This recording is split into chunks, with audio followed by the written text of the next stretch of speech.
Good morning, my dear students. Welcome to your English class. In our previous class, we had started with the reader exercises of Unit 7. Today, in our class, we'll do the remaining reader exercises.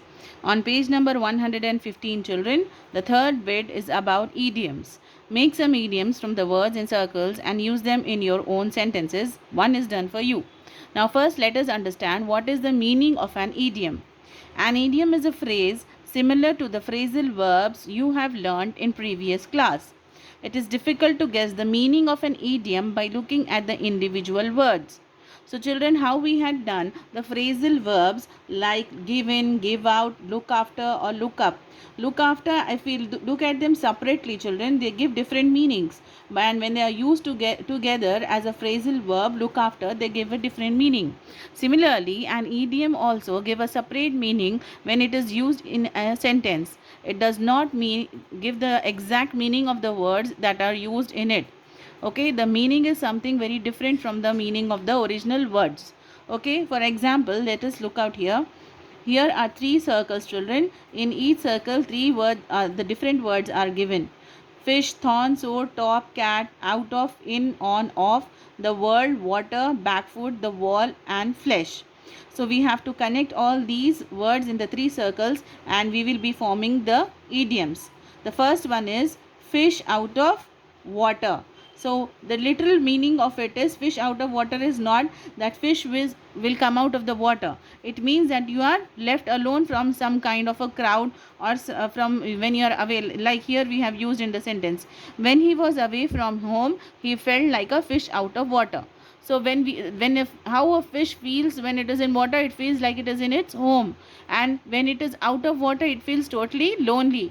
The same way the person feels when he is away from his home. This way an idiom is used in a sentence, children. The second one is thorn in flesh.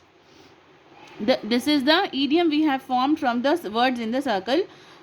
The Telangana issue has been some thorn in flesh for AP government.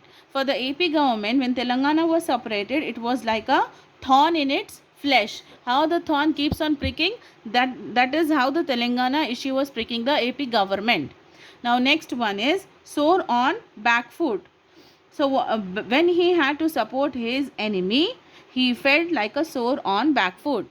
When a sore, that is when you have a sore on your foot, when you walk you will feel the pain, isn't it? So when you have to support your enemy in some issue, you feel that kind of pain. The same pain how you feel when you have a sore on your back foot.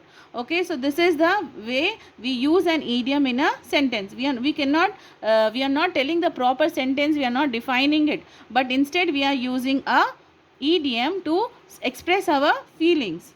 Top of the world. This is another idiom, children. Japanese are on the top of the world in the field of technology. So top of the world means they are not standing on the world, isn't it? It means they are at a higher place than the other countries in the field of technology. Cat on the wall. It doesn't mean the cat is sitting on the wall, but in the other meaning, it means the Sarpanch played the role of cat on the wall on the issue of giving wasteland to the poor. So here the Sarpanch, he played the role of a role of a cat on the wall. That means he played a different role.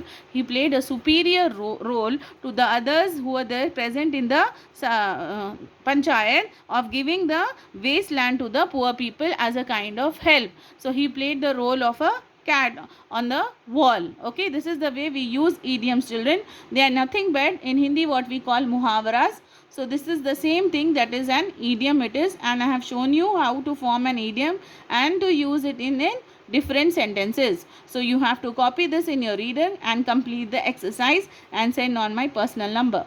That is all for today. Thank you.